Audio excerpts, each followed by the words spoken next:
Jasmine Crockett is going to be out of a job.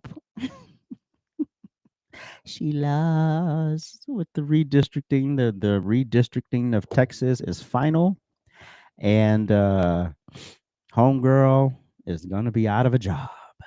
Hallelujah, hallelujah. And of course, again in live stream yesterday. How do you feel knowing that black people are now 3/5 of a vote?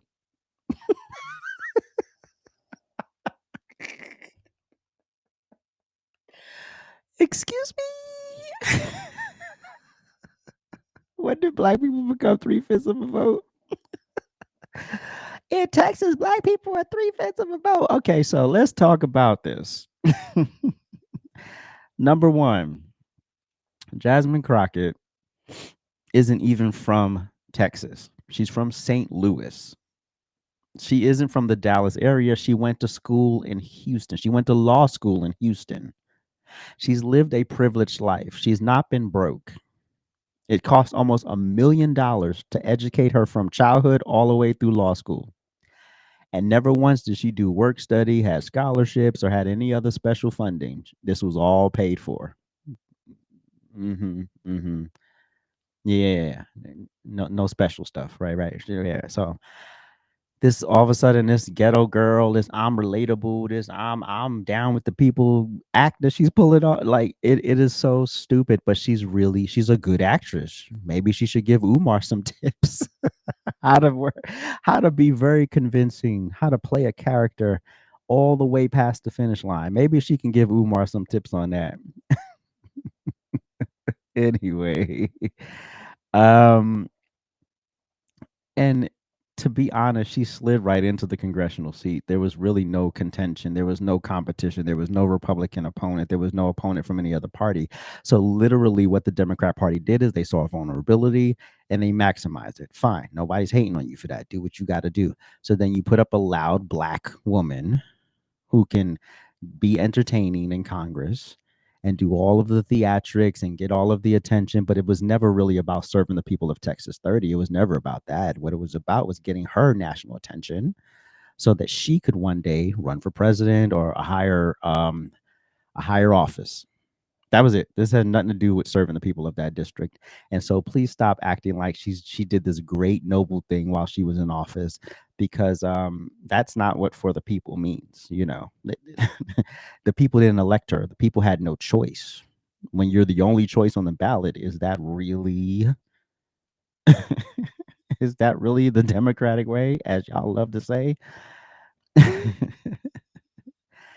Anyway, and this isn't just a Democrat problem. Y'all crying about 3/5 of a human.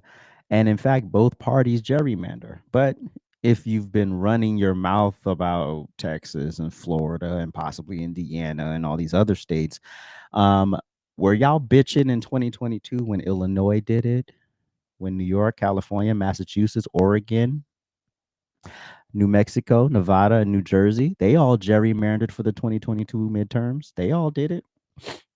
New York would have been worse, actually, because the only reason why New York didn't do worse was because literally the people of New York voted to add an amendment to the Constitution that literally limited gerrymandering to favor a political party.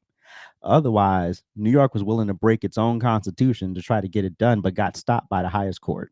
Oh, go figure. So were y'all screaming and crying when they were trying to make Republicans in these states 3/5 of a vote?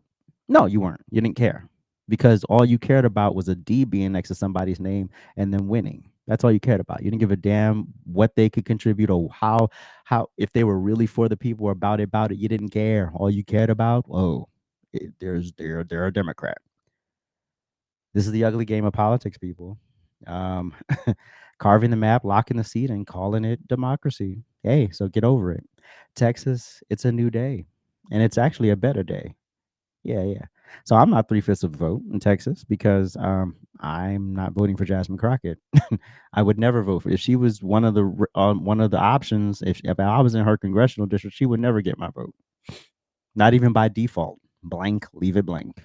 You ain't getting my vote. We're good. But here's He is unplugged, giving his take and responding to a comment on Jasmine Crockett. Grand Rising, sir, because I respect my elders, but you went on this rant about them doing the gerrymandering, which both parties do, and you talked about her being reelected and how smart she is and everything like that. Can you please give me one thing that she's done for TX30? Just one. People are talking about her in reference to how they feel about her, but what has she done legislatively?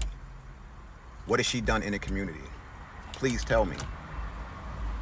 Anybody who knows anything about Jasmine Crockett knows she's from St. Louis and she went to law school in Houston.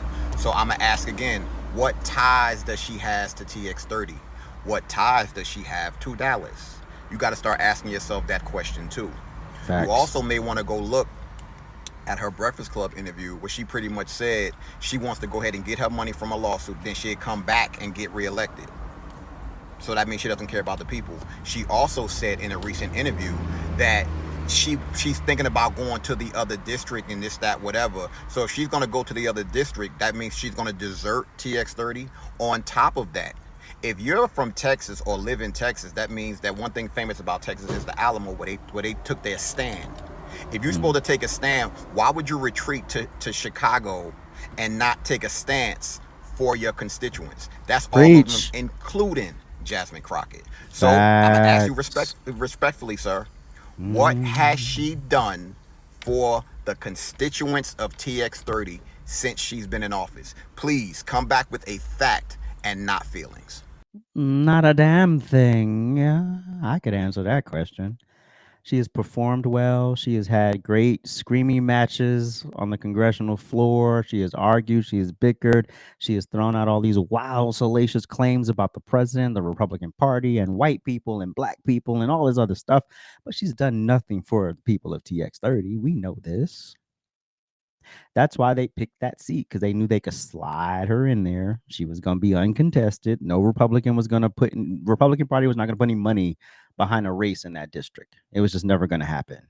So they already knew all of that. So this was easy.